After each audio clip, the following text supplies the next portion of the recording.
día de hoy nos toca la charla de diagnóstico imaginológico de la hipertensión pulmonar tromboembólica crónica.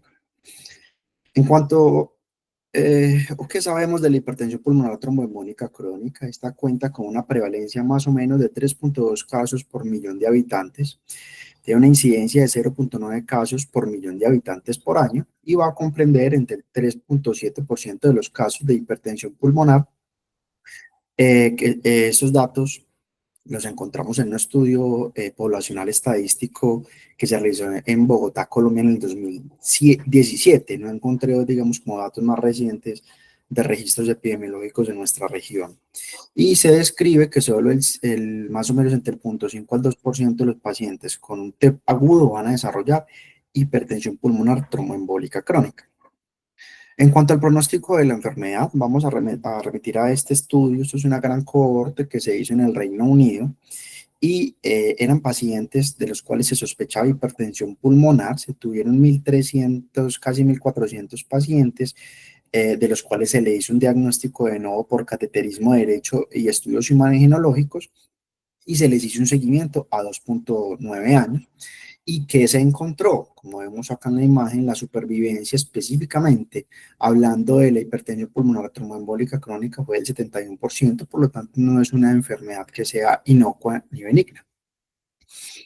Dentro de la clasificación vemos que está dentro del grupo 4, o es considerada dentro del grupo 4, y como vemos en la prevalencia, son prevalencias raras.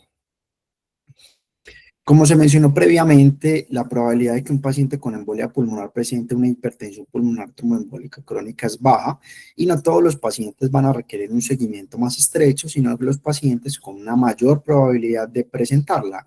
¿Y quiénes son? Por ejemplo, pacientes con una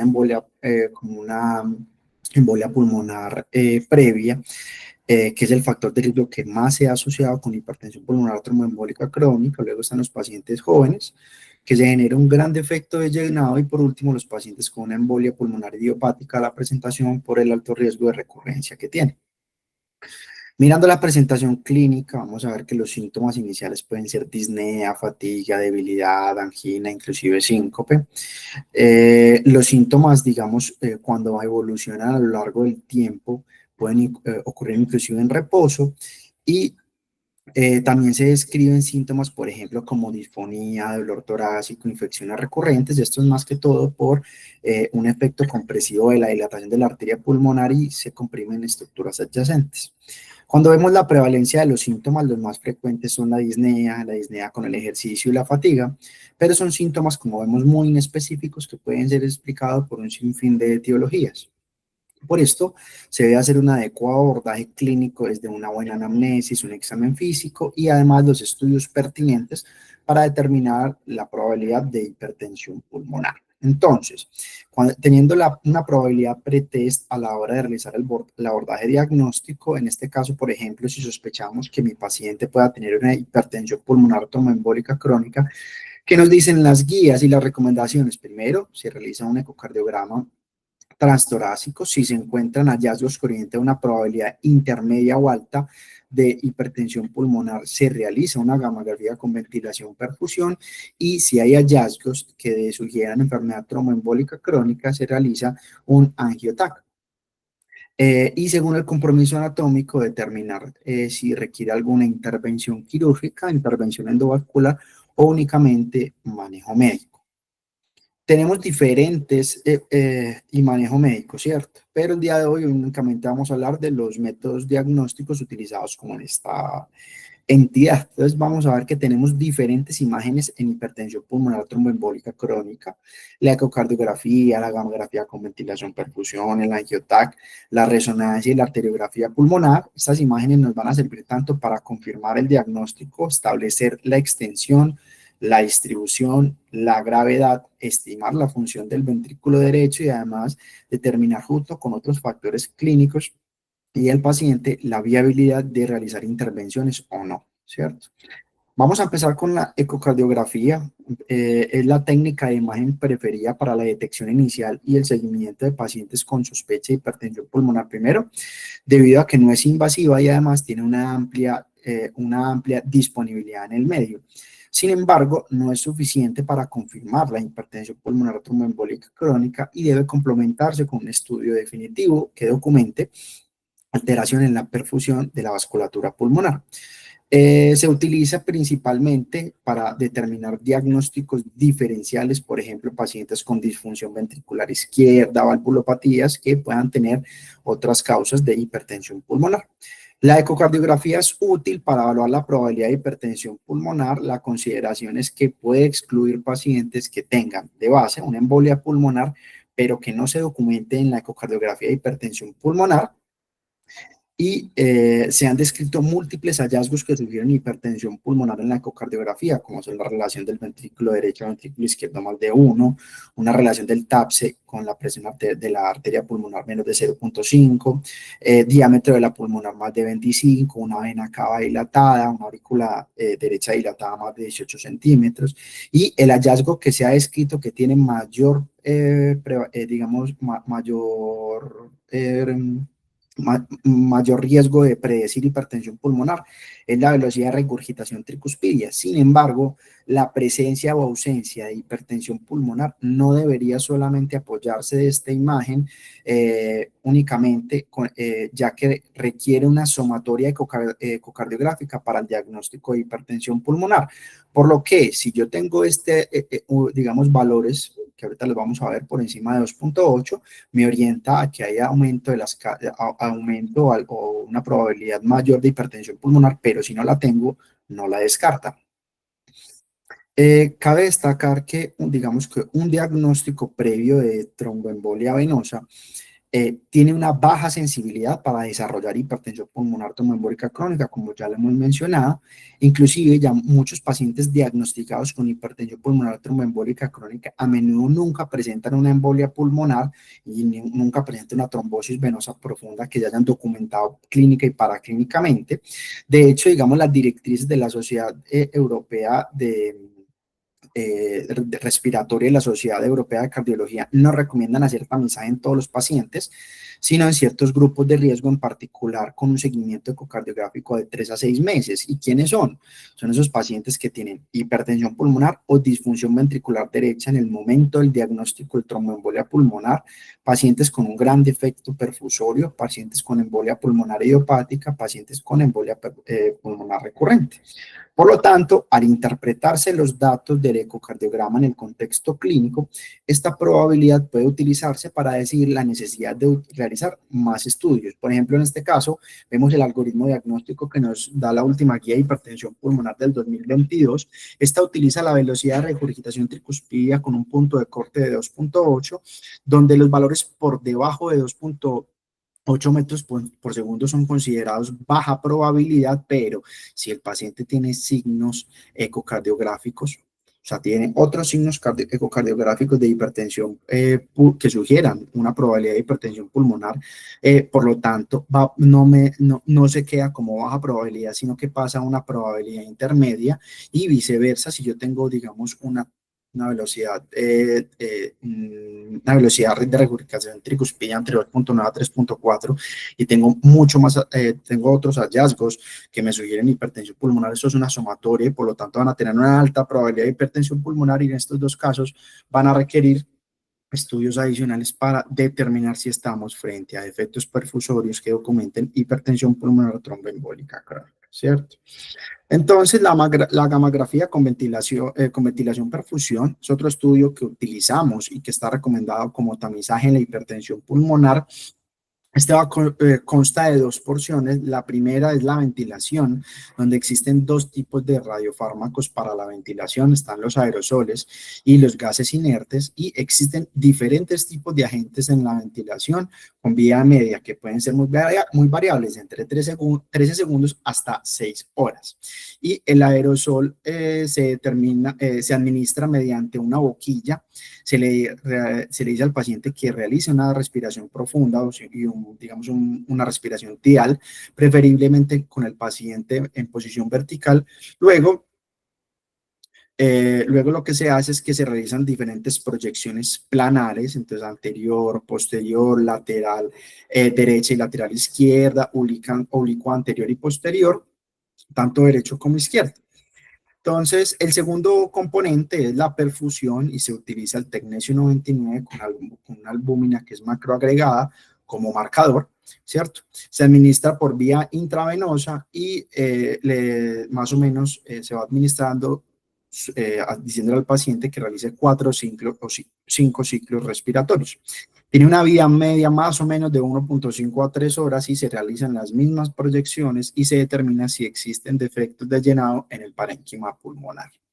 La gammagrafía puede realizarse de forma planar o en el SPECT. Este es planar y este es el SPECT, el cual consiste en meter al paciente no solamente que esté en una posición vertical, sino que se mete en una gamma cámara y esta gamma cámara se va girando lentamente para adquirir una imagen, digamos, de cada pocos grados de rotación. Y como vemos, por ejemplo, comparando las diferentes gammagrafías, entonces la gammagrafía planar permite dimensiones 2D a diferencia del SPECT que es 3D. El método de adquisición puede ser estático o dinámico, pero desde ciertos ángulos, a diferencia de la gammagrafía con SPECT que adquiere múltiples imágenes desde diferentes ángulos, por lo tanto la resolución espacial de la gammagrafía SPECT es mucho mayor que la gammagrafía planar y lo mismo la precisión diagnóstica parece ser mucho mayor con respecto a la gammagrafía con SPECT versus la planar. ¿Y cómo se interpreta una gammagrafía? Vamos a ver que las imágenes planares se basan en métodos probabilísticos definidos por los sistemas de interpretación. En este caso, pues el más utilizado es el PIOPET-2 modificado. Hay otros, el PIOPET, hay otros, digamos, hay otros scores, pero el más utilizado y el avalado es el PIOPET-2 modificado, que habla de la alta probabilidad cuando hay 2 o más defectos perfusorios o si hay un defecto de llenado mayor. ¿Y cómo se considera esto, digamos, gamagráficamente? Cuando hay una ocupación más del 75% se considera que es grande, digamos, de la perfusión del parénquima, 25 al 75% es moderado y menor del 25% es un pequeño defecto que ocupa menos del 25%. Y ya también se considera normal o de baja probabilidad y esto va a depender, digamos, de los defectos perfusorios que se encuentren y esto, digamos, ya no lo reportará al médico nuclear. En cuanto a los criterios gamagráficos que se utilizan en el SPECT, tenemos los criterios publicados y, digamos, actualizados en el 2017, en 2019, que define, digamos, embolia pulmonar presente cuando hay una alteración en la ventilación perfusión en un segmento o dos fenómenos, digamos, subsegmentarios y la embolia pulmonar ausente cuando no hay, digamos, defectos perfusorios y no diagnósticos cuando no hay un patrón clásico de alteraciones en la perfusión. Por lo tanto, vemos que puede estar presente, ausente o no diagnóstico y este es el escenario donde algunas veces vamos a requerir estudios adicionales para esclarecer, digamos, estos hallazgos. Cuando miramos el rendimiento diagnóstico de esta prueba, vemos que desde el 2009 la Asociación Europea de Medicina Nuclear y las directrices europeas sobre el diagnóstico y tratamiento de hipertensión pulmonar mencionan que, por ejemplo, que cualquier paciente que tenga hipertensión pulmonar inexplicable en un ecocardiograma, especialmente si tuvo un antecedente de embolia pulmonar o trombosis venosa profunda, debería someterse a una gammagrafía con ventilación perfusión y esto es derivado de varios estudios y por qué vamos a ver que ellos recomiendan inicialmente una gammagrafía y no otros estudios. Les traigo el más mencionado, este estudio fue publicado inclusive en el 2007, un estudio retrospectivo, el cual quiso comparar la gammagrafía con ventilación perfusión con la angiografía pulmonar y el angiotac en la detección de enfermedad pulmonar tromboembólica crónica como causa, por ejemplo, de hipertensión pulmonar. Se recogieron aproximadamente 227 pacientes con hipertensión pulmonar, fueron evaluados tanto con ventilación, perfusión y angiotac en un hospital del Reino Unido entre el 2000 y el 2005. Se utilizó una angiografía pulmonar como el gold estándar para confirmar la hipertensión pulmonar tromboembólica crónica. ¿Y qué se documentó? Que la gammagrafía tenía una sensibilidad entre el 96 y 97% y una especificidad entre el 90 y el 94% comparada con el angiotac, que tuvo una sensibilidad mucho menor del 51% y una especificidad del 99%. Cuando se comparan la gammagrafía con ventilación perfusión versus el SPEC tiene mucha mayor sensibilidad con respecto a la planar para el diagnóstico de los defectos perfusorios de la vasculatura pulmonar. Vemos, por ejemplo, en esta imagen de la izquierda, como los mismos pacientes que se les realizó planar versus SPEC se documentaron más defectos perfusorios con el SPEC versus con el planar, y cuando miramos la sensibilidad en cuanto al SPEC versus la planar, el SPEC es el blanco y la planar es la gris. Vemos que en la mayoría de los casos el SPEC tiene mucha mayor o una mejor sensibilidad para valorar los defectos perfusorios con respecto a la planar. Por lo tanto, y en comparación al angiotac, las mamografías con ventilación perfusión utilizan menos radiación, evitan las complicaciones derivadas de la administración de contraste. Además, los cambios asociados con hipertensión pulmonar tromboembólica crónica pueden ser más sutiles en la angiotac, y por lo tanto van a requerir una mayor experticia y conocimientos técnicos, lo que parece y lo que favorece a que la gammagrafía sea la imagen de elección, pero más que todo para tamizaje a la hora de evaluar la hipertensión pulmonar tromboembólica crónica, como lo vemos en las diferentes guías, donde recomiendan en un paciente con sospecha de hipertensión pulmonar tromboembólica crónica se debe hacer un ecocardiograma y un estudio de perfusión como gammagrafía, y determinar, dependiendo de esto, si se encuentran defectos perfusorios, realizar un angiotac de tórax para determinar así la extensión, la carga trombótica, y mirar qué intervención va a requerir. Sin embargo, a pesar de que se evidencian varias ventajas con la gammagrafía, vemos que no van a ser específicas para hipertensión pulmonar tromboembólica crónica.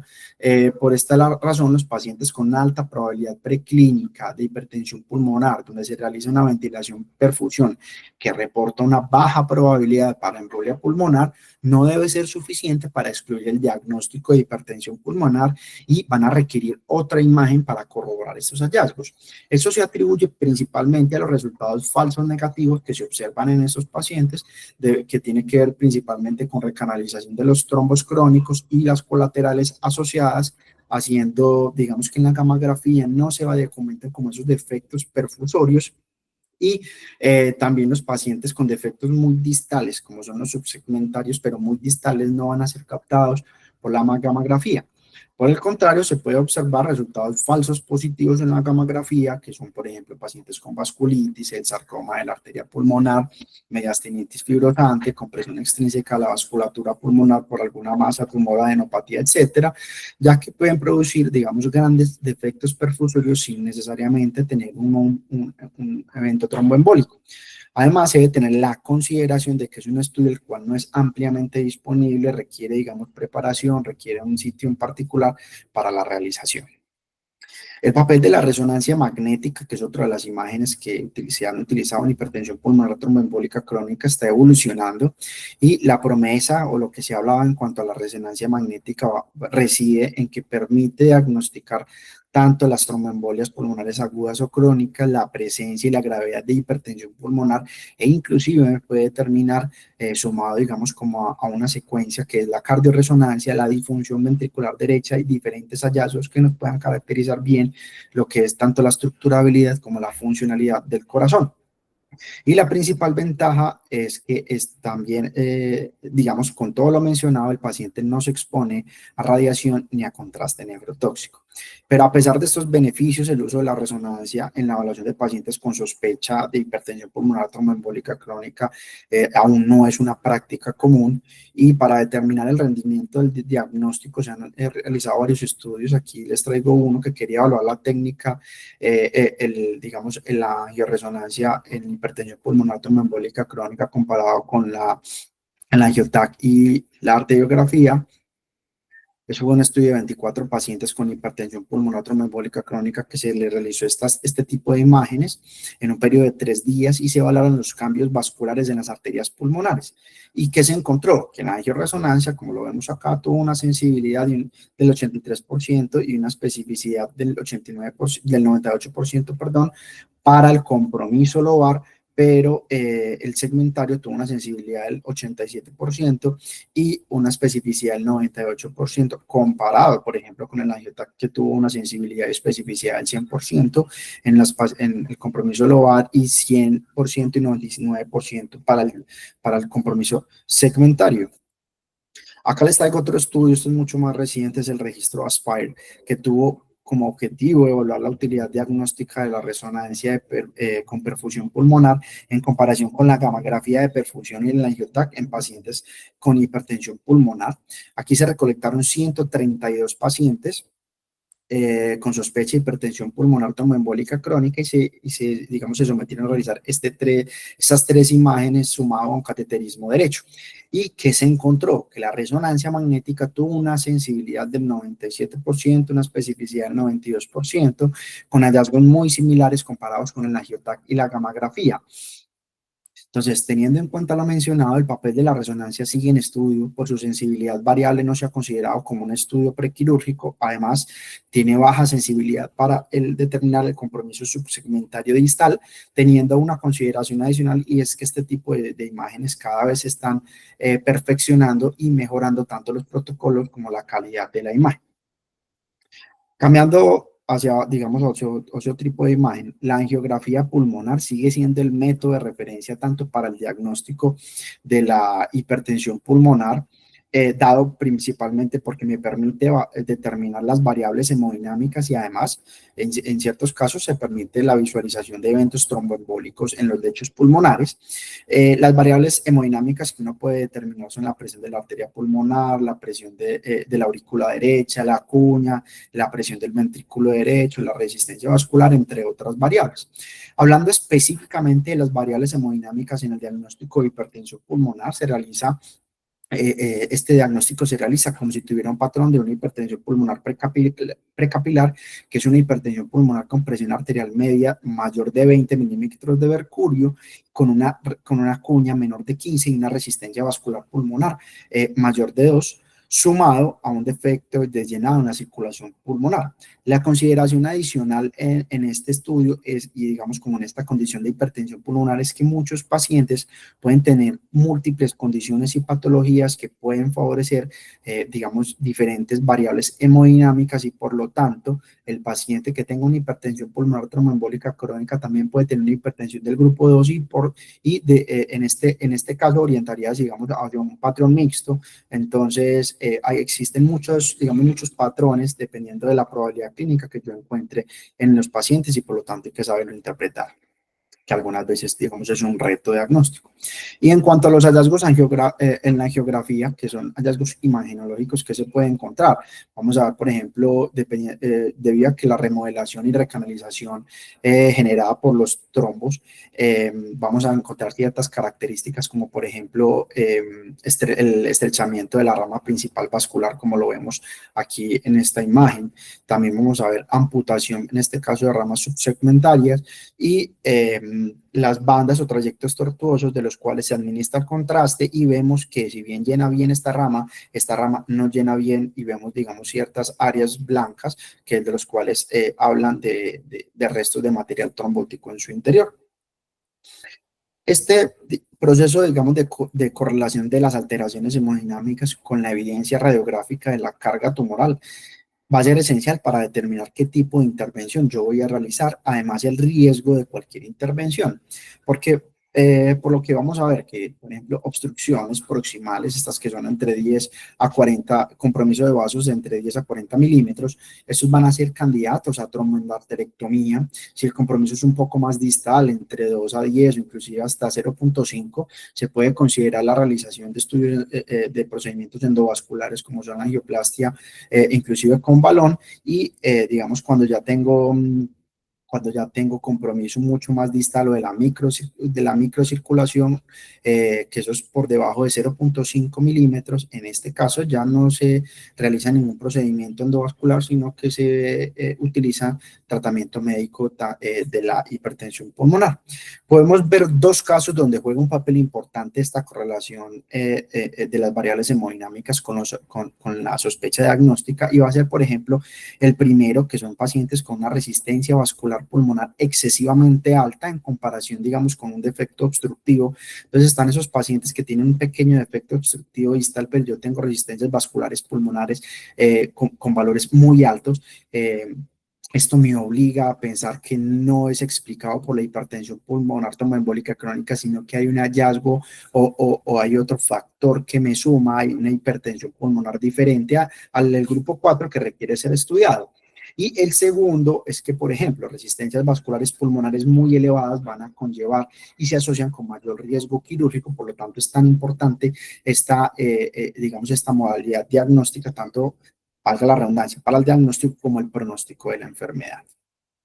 Además, la presión de la arteria pulmonar y la resistencia vascular se pueden utilizar para el seguimiento, el pronóstico del paciente, inclusive después de la cirugía, y el alta hospitalaria como su objetividad. En este estudio, se reportó una experiencia de 1.500 endarterectomías, donde se encontró que, digamos, una elevación persistente de la arteria pulmonar en el posoperatorio, inclusive luego del seguimiento, y una hipertensión pulmonar residual después de la intervención fueron uno de los predictores más importantes para determinar mortalidad en este grupo de pacientes. En cuanto al angioTAC, la tomografía es un método radiológico muy útil, ya que es un estudio que ayuda no solo, digamos, a determinar la vascularización pulmonar, como lo vemos acá, tanto vasos arteriales como venosos, sino que me ayuda a mirar las vasos y el corazón, la ventana mediastínica, y dependiendo de ciertas modalidades, como por ejemplo los mapas de perfusión, estos que van a ayudar a mejorar y a caracterizar la sensibilidad de los defectos de perfusión. El éxito del angioTAC va a depender de dos factores fundamentales, y primero es la calidad del estudio, y tiene que ver con el protocolo. Entonces se realiza con contraste de 4 cc por segundo, se debe realizar una apnea durante la obtención de la imagen. La adquisición debe ser caudocraneal, y algo importante es que el grosor digamos, para la toma de las imágenes debe ser menor o igual a 1 milímetro, para garantizar hacer mejor visualización de todo lo que es el parénquima y la vasculatura pulmonar. El segundo factor es la lectura y el postprocesado, y es importante tener una reconstrucción multiplanar, ya que hay lesiones que se ven en otros planos diferentes al plano axial. Teniendo en cuenta y hablando de la calidad del estudio, acá les traigo, valga la redundancia, un estudio que fue publicado en el 2020, donde se evaluaron 194 angiotaques pulmonares, y estos 194 angiotaques pulmonares se ordenaron para el estudio de la hipertensión pulmonar tromboembólica crónica, y se encontró que 11% tuvieron una calidad subóptima y se distribuyeron de la siguiente manera. ¿O por qué se encontró que eran subóptimos? Porque tuvieron un grosor más de 3 milímetros en un 38% de las muestras, una mala opacificación alveolar en un 25%, porque no se hizo la apnea, digamos, la inspiración y la apnea que se requiere, por artefactos en un 20%, por obesidad en un 9%, y otros factores fueron un 8%. ¿Y qué es lo importante en cuanto al grosor? Como vemos en estas dos imágenes, acá encontramos un angioTAC con un corte de grosor de 5 milímetros, donde no se documenta a nivel distal la vasculatura pulmonar, a diferencia de los cortes de 1 milímetro, como vemos, que en este caso sí se visualiza la forma más, digamos, los vasos más distales de la circulación pulmonar. Por eso es tan importante que sean cortes de 1 milímetro.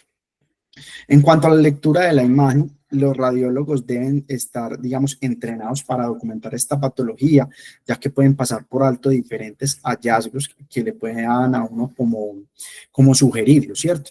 Y esto se ha documentado en varios estudios. Este estudio concluye que la mayoría de los radiólogos no expertos en hipertensión pulmonar pasan por desapercibidos ciertos hallazgos de hipertensión pulmonar, por lo que la sensibilidad se vuelve falsamente bajo, sumado a una discrepancia notable en los diferentes reportes. En este otro estudio concluye que los radiólogos no expertos, que se les enseña el reconocimiento de los hallazgos tomográficos de la hipertensión pulmonar, y como es esperable, van a hacer más diagnósticos de hipertensión pulmonar tromboembólica crónica comparado a cuando no se les había enseñado.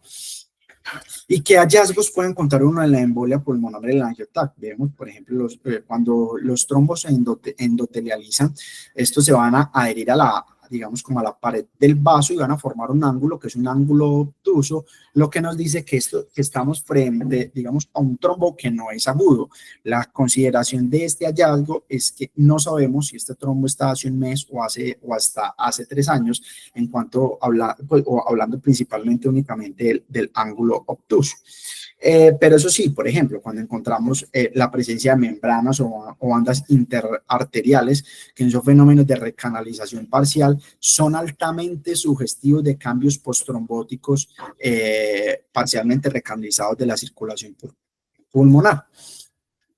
Otro hallazgo que, digamos, me habla de cronicidad con una alta sensibilidad es el trombo calcífico y es fácil de determinar debido a que se mira, digamos, las unidades Hounsfield dentro del trombo comparado, digamos, con las adyacentes del trombo, inclusive con las del vaso versus las del hueso, y en este caso encontramos, digamos, la calcificación del trombo.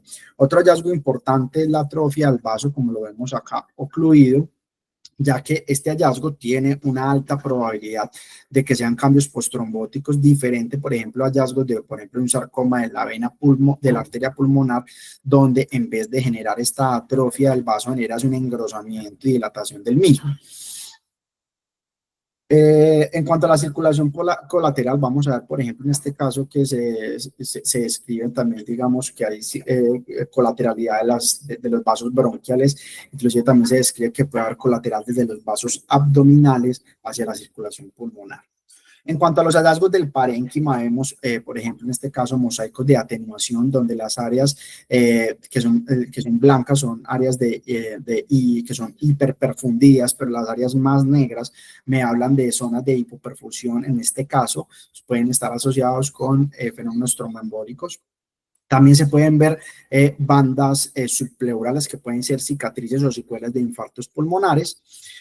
Revisando la evidencia en cuanto al rendimiento diagnóstico del angioTAC, si bien ya les mostré uno donde la sensibilidad era muy baja, era del 51%, han salido múltiples estudios de los cuales han documentado otros hallazgos. Este es un estudio retrospectivo comparativo que comparó, valga la redundancia, la arteriografía con el angioTAC.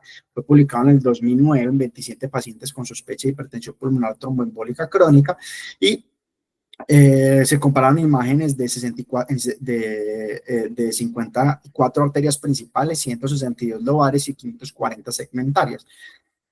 ¿Y qué se encontró? Digamos que el angioTAC tuvo una sensibilidad para las lobares del 98% y una especificidad del 94%, para las segmentarias del 94% y la especificidad del 92%. La consideración adicional es que en este caso no se incluyeron arterias subsegmentarias. Si miramos el rendimiento diagnóstico, hablando específicamente de las arterias segmentarias o subsegmentarias, esa es una revisión sistemática publicada en el 2015, donde incluyeron 11 estudios, un total de 712 pacientes, y lo que querían en este caso era valorar la precisión diagnóstica del angioTAC para la hipertensión pulmonar tromboembólica crónica. Y encontraron, digamos que en este caso, tuvo una sensibilidad del 88% para las arterias segmentarias con una especificidad del 89%, pero la sensibilidad, digamos, para el subsegmentario fue del 64 al 70%. Hay que tener varias observaciones con respecto al angioTAC y la primera es que cada vez hay mejoría en los equipos tomográficos. Segundo, mayor reconocimiento y sensibilidad de la enfermedad tromboembólica crónica. Tercero, digamos, los protocolos cada vez muestran ser más completos y uno de los que ha demostrado mejor visualización en el diagnóstico de embolia pulmonar es que se realicen cortes muy cortos, igual se recomiendan un cortes mayor o igual a 64, mayor o igual a 64 cortes y un grosor menor o igual a 1 milímetro, por lo que se mostró, por lo que les mostré previamente, para favorecer así mejor la visualización de la vasculatura pulmonar. Recientemente se ha venido investigando técnicas que buscan mejorar la sensibilidad y la precisión del angioTAC. En este caso vamos a hablar del TEC. ¿Y a qué se refiere cuando hablamos del TEC? Se refiere a una adquisición de imágenes en tomografías a múltiples niveles de energía, pues, o con energía diferentes.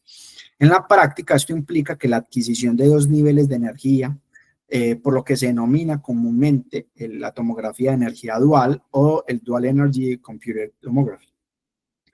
¿Qué favorece eso o qué ayuda? Ayuda a distinguir, digamos, los tejidos y los materiales como el agua o el líquido y favorece así, digamos, que se genere una mayor visualización comparado con la tomografía convencional. Las más utilizadas son, por ejemplo, las de doble fuente. Vemos acá, aquí hay una fuente y aquí hay otra fuente. La de conmutación rápida, que tenemos una fuente que genera múltiples disparos, y la de doble capa. Vemos, esta tiene una capa, esta tiene una capa, pero esta tiene doble capa, y pues digamos, esos son aspectos técnicos que se deben tener en cuenta a la hora pues como de realizar esta imagen. Y esta técnica se basa en la adquisición de imágenes con dos espectros diferentes, utiliza el principio de descomposición del material para evaluar tanto cualitativa como cuantitativamente la distribución del medio de contraste en el parénquima pulmonar, y lo que hacen ellos es que con un software especializado, luego en el postprocesamiento de la imagen, este va a especificar y utilizar los datos para crear esto que estamos viendo acá, que son los mapas de perfusión, que pueden proporcionar información adicional sobre la carga, la carga trombótica, la carga obstructiva y los defectos perfusorios. Si vemos en la imagen de la izquierda, acá se utiliza AngioTAC y vemos que el parénquima ya está pintado con mapas de perfusión y se documenta, digamos, un defecto perfusorio o de cuña aquí a nivel del pulmón derecho.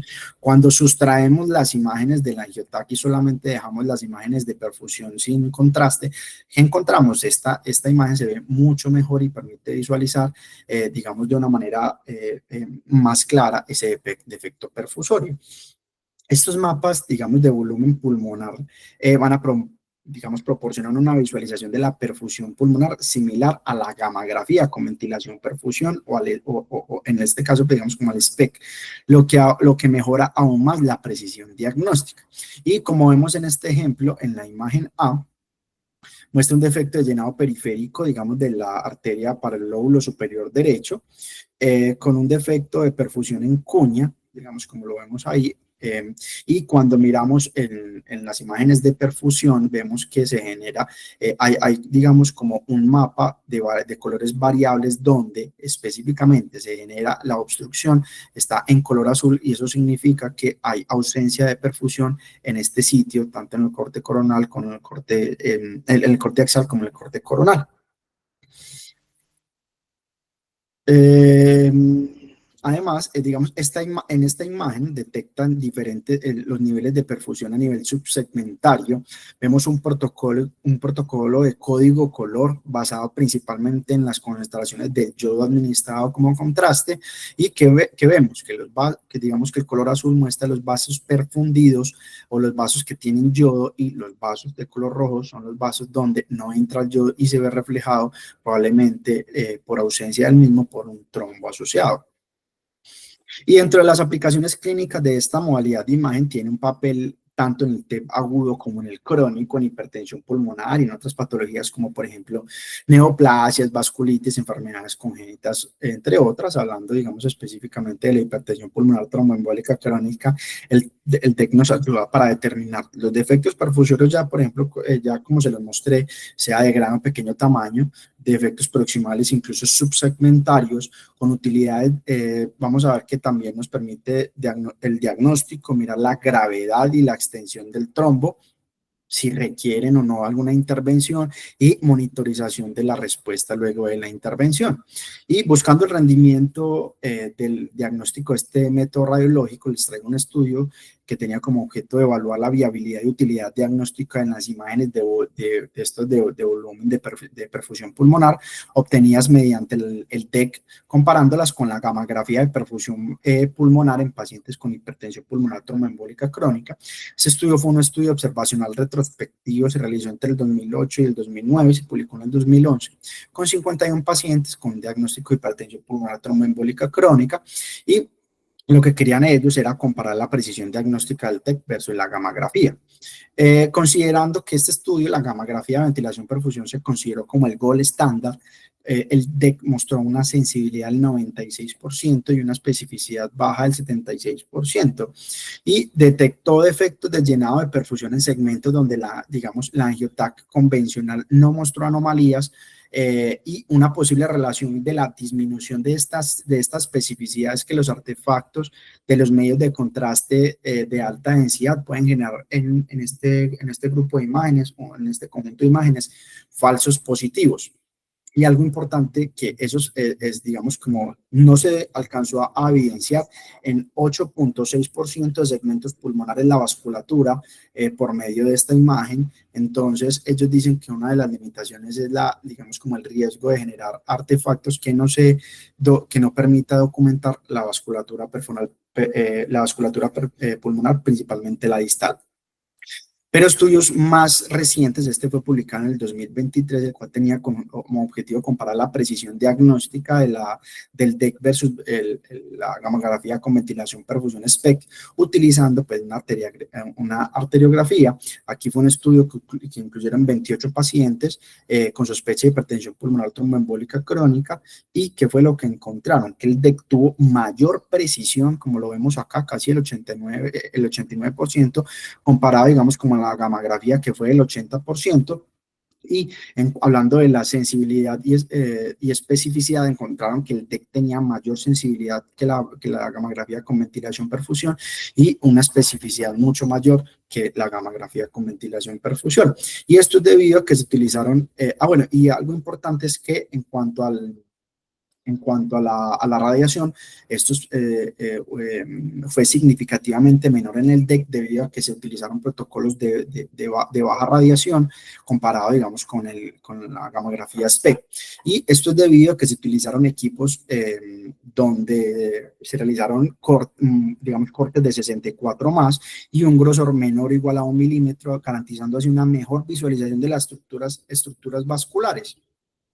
Por lo mencionado previamente, se han realizado estudios con el fin de determinar si realmente se debe cambiar el panorama en cuál debería ser la imagen de elección en pacientes con sospecha de hipertensión pulmonar. Este estudio, digamos, es muy interesante. Pues este estudio fue publicado en el 2022, el cual tenía como objetivo determinar el rendimiento diagnóstico de la tomografía como posible técnica de primera imagen en pacientes con hipertensión pulmonar. Fue una revisión sistemática con 10 estudios y 734 pacientes. En cuanto al rendimiento, se encontró que el angiotac solo, sin estudios de perfusión, tiene una sensibilidad del 98%, y los mapas de perfusión solos, sin el angiotac, era del 99%, y una especificidad del 99% para el angiotac y de los estudios de perfusión solos del 84%. Pero cuando, digamos, se juntaba la sensibilidad y la especificidad de ambas imágenes, porque se hacen en conjunto, lograron una muy buena sensibilidad y especificidad para el diagnóstico. Por lo que este estudio concluye que si se realiza el angiotac sumado a los mapas de perfusión, podría ser seguro inclusive omitir la gamografía con ventilación perfusión y clasificar los pacientes con sospecha de hipertensión pulmonar si el examen tiene las siguientes consideraciones. Primero, unos cortes mayor o igual a 64, un grosor menor o igual a 1, y si las exploraciones o los estudios realizados los hace un radiólogo experto. ¿Y cuáles serían las limitaciones de este estudio? Estos son estudios complejos, son costosos, con disponibilidad limitada, y hasta el momento falta validación multicéntrica de los mismos. Me puse, digamos, como a un poco indagar y a preguntar si ya contábamos con esto en la ciudad. Parece que en Cardiovid, la institución donde teóricamente pueden o van a contar con esta herramienta, pero no tienen los costos claros, y el costo tiene que ver principalmente con el software específico que permite, digamos, la valoración y la reconstrucción de los mapas de perfusión. En cuanto a los errores diagnósticos, rápidamente para terminar, tener en cuenta que el primero, y como ya se ha mencionado, es el desconocimiento del grupo de radiología sobre los hallazgos de hipertensión pulmonar tromboembólica crónica en las imágenes, los problemas técnicos y los protocolos subóptimos, los imitadores de la hipertensión pulmonar, pacientes propensos a embolias pulmonares recurrentes, donde no se sabe si lo que se está viendo es un fenómeno embólico agudo o crónico. Y hacia dónde vamos, la rápida evolución de la inteligencia artificial ha cambiado el análisis de las imágenes y el potencial uso de la inteligencia artificial en la angiotac va más allá del diagnóstico, ya que también me puede mejorar el pronóstico y combinar el análisis de las imágenes con inteligencia artificial. Por lo tanto, se menciona que los algoritmos de inteligencia artificial pueden ayudar a la detección automática de, digamos, de la embolia pulmonar, sea aguda o crónica, cuantificar la carga trombótica, mejorar el flujo del trabajo, ya que se va a priorizar los diferentes estudios según los hallazgos, y la integración con datos clínicos de diferentes modelos de aprendizaje que se le pueden dar a las inteligencias artificiales. Han salido múltiples estudios donde han evaluado los algoritmos diagnósticos de inteligencia artificial en la embolia pulmonar con diferente heterogeneidad, sensibilidad y especificidad. Pero todo esto va a estar encaminado a que en un futuro utilizaremos ese tipo de herramientas en nuestra práctica clínica debido a la alta posibilidad de integrar múltiples variables clínicas, los scores de probabilidad y otras variables que no van a dar solo el diagnóstico, sino el pronóstico, digamos, qué tipo de intervención y el seguimiento a realizar. Para concluir, la hipertensión pulmonar tromboembólica crónica es una entidad de baja prevalencia, pero se debe tener una alta sospecha de la misma, ya que digamos, se va a relacionar con desenlaces de pronóstico y mortalidad importantes. Existen diferentes imágenes diagnósticas, las cuales sirven tanto para el diagnóstico, tamizaje, definir conductas y el seguimiento posterior. La gammagrafía con ventilación perfusión, como lo vimos, es la imagen de screening inicial hasta el momento del día de hoy, junto con el ecocardiograma, pero el papel del angiotaque en los últimos tiempos ha tenido un peso mucho mayor, con mejoría tanto en los equipos de radiología, en los protocolos, además adición de nuevas software y herramientas, como por ejemplo es el DEC, que parece ser una buena alternativa a la gammagrafía con ventilación perfusión debido a su buena sensibilidad y especificidad, dando mucha más información no solamente en los defectos perfusorios, sino en la extensión, el compromiso, plantear, digamos, como el planteamiento prequirúrgico. Sin embargo, hay que tener en cuenta los costos y hasta el momento no hay disponibilidad en nuestro medio. Y por último, no olvidar hacia dónde vamos. La inteligencia artificial vamos a tener, digamos, que trabajar con ella y llevarnos de la mano, debido a que probablemente esta en tiempos venideros va a ser, digamos, como una de las herramientas de las que vamos a utilizar en el diagnóstico de nuestros pacientes. Y esto era todo lo que traía el día de hoy. Bien, José, ¿me escuchas? Sí, señor. Pues una pregunta, ¿tú crees que entonces estos métodos de mapas de perfusión van a llegar a reemplazar lo que tenemos actualmente de enfoque o de abordar a los pacientes con gammagrafía? ¿O cómo ves? Cuando obviamente esto no ha llegado pues con fuerza, pero ¿cómo lo ves? Profe, yo lo veo que, digamos, va a ser una de las ayudas diagnósticas que inclusive va a reemplazar a a la gammagrafía. ¿Cuándo? No les sabría decir, pero parece que como el comportamiento de lo que están teniendo las imágenes ahora, parece que sí, pues porque la gammagrafía únicamente me dice hay defecto perfusorio o no, pero digamos este tipo de ayudas me van a identificar no solamente el defecto perfusorio, sino otros diagnósticos adicionales, digamos, determinar otro tipo de características que me pueden ayudar a mí a determinar no solamente el tamizaje de hipertensión pulmonar, sino qué tipo de hipertensión pulmonar puede tener. Entonces yo creo que vamos hacia allá, profe. Vamos hacia cambiar este panorama. Todavía no, digamos, yo estuve preguntando con los fellows de neumología en cardiovida, hablando específicamente, que es donde ellos rotan principalmente, y ellos dicen que de forma venidera sí lo están gestionando, traerle el software, y ellos dicen que parece que es una muy buena ayuda, el problema, una muy buena ayuda diagnóstica. El problema es el costo, profe, que hasta el momento, pues, según entiendo, es muy costosa. ¿Cuánto? No les sabría decir porque no me supieron decir, pero parece que es muy costosa. Bueno, y esperemos que cuando llegue, como todo lo que tiene que ver con tecnología, con el paso del tiempo tiende a bajar. John, adelante.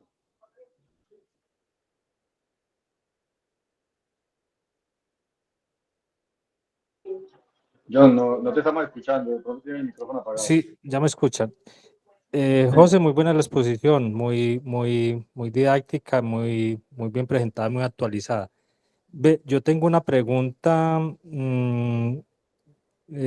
con respecto a qué tipo de pacientes sometemos a todo este plan de sospecha de hipertensión pulmonar tromboembólica, teniendo en cuenta lo que tú al principio decías, pues que realmente la clínica no es como tan específica.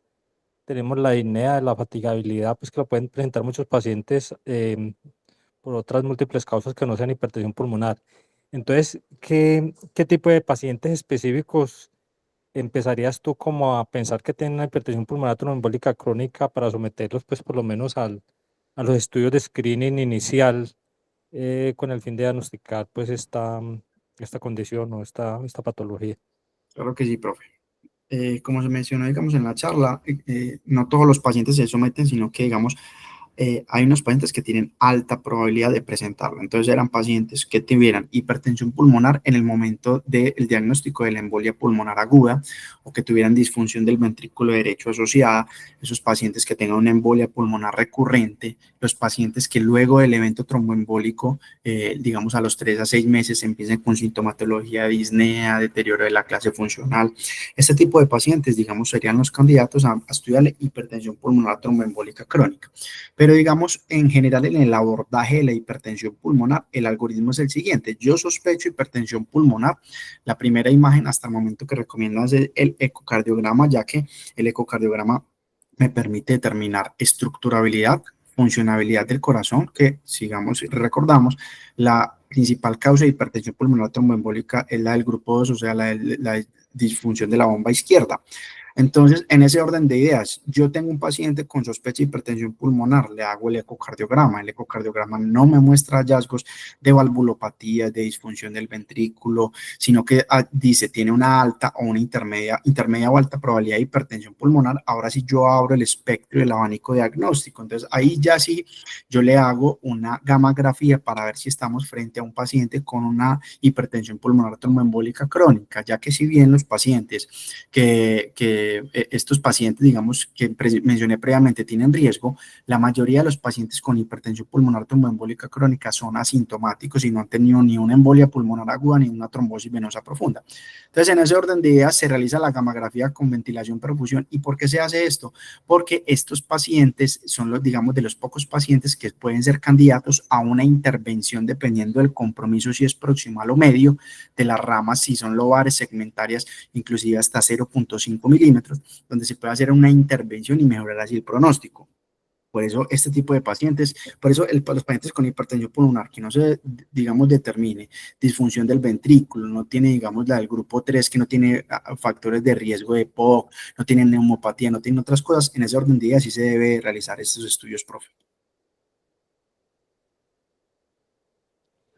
Sí, pero yo me Rafa, refería más, José, como algunos elementos desde el punto de vista clínico antes de someterlo a todas estas ayudas imagenológicas, porque es que pues nosotros en vascular y muchos internistas somos los que le hacemos el seguimiento y médicos generales y otras especialidades también, pero más nosotros somos como los más llamados a abrir el ojo y estar como muy sensibles a la presencia de esa hipertensión pulmonar crónica tromboembólica, aunque la incidencia es baja, como pues máximo como el 3.5% según tú lo decías, pero se me hace que tenemos que estar muy agudos a la presentación clínica inicial de un paciente que está con hipertensión pulmonar crónica tromboembólica. Entonces, me refería yo como a algunos elementos clínicos más sensibles para someterlo a este tipo pues como a este sistema de screening y a ir avanzando en las imágenes.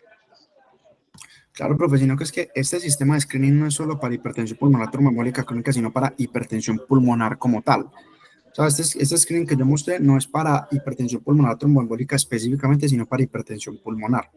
Entonces, obviamente va a depender de la probabilidad clínica del paciente, pero como sabemos, las dos principales causas de hipertensión pulmonar son del grupo 2 y del grupo 3. Entonces, dentro de la valoración, entonces por eso yo mencionaba que requiere un abordaje diagnóstico en cuanto a la anamnesis, el examen físico y determinar qué es lo que yo estoy sospechando. Si estoy sospechando una falla cardíaca agudamente descompensada, o paciente tiene factores de riesgo para insuficiencia cardíaca crónica, o paciente tiene factores de riesgo para neumopatía. Pero todo esto es para, digamos, hipertensión pulmonar. Ya porque se realiza luego del ecocardiograma, yo ya determino la probabilidad si estamos frente a una hipertensión pulmonar tromboembólica crónica o no, porque esta es la de las pocas hipertensiones pulmonares donde usted realiza un tratamiento y mejora el pronóstico del paciente. Entonces, por eso es que esta tiene cabida ahí, a pesar de que tiene baja probabilidad o tiene baja prevalencia en el medio. Listo, muchas gracias, José. Rafa. Buenos días. Yo voy con la duda que tiene el doctor John, y eso siempre nos ha preocupado, pues que el estudio de hipertensión pulmonar tromboembólica crónica, nosotros que vemos tanta embolia pulmonar, pero no es para todos los pacientes que tienen embolia pulmonar, y eso es lo que la conclusión que intenta definir o que a lo que intenta llegar después de hacer estas revisiones. Entonces nosotros, José sí habló de una cosa muy importante que me parece que es algo que ayuda a la duda que tiene el profe John y que yo también tengo. Es que si un paciente en el contexto agudo tiene un compromiso hemodinámico importante del ventrículo derecho, obviamente uno da un compás de espera porque en la fase aguda todos esos valores son sobrevalorados, pero ese paciente sí o sí va a requerir que usted le ponga su terapia de rehabilitación cardiopulmonar y en 3 meses hacerle un estudio ecocardiográfico a ver qué tal quedaron esos cambios y qué tanto ha recuperado funcionalidad el paciente.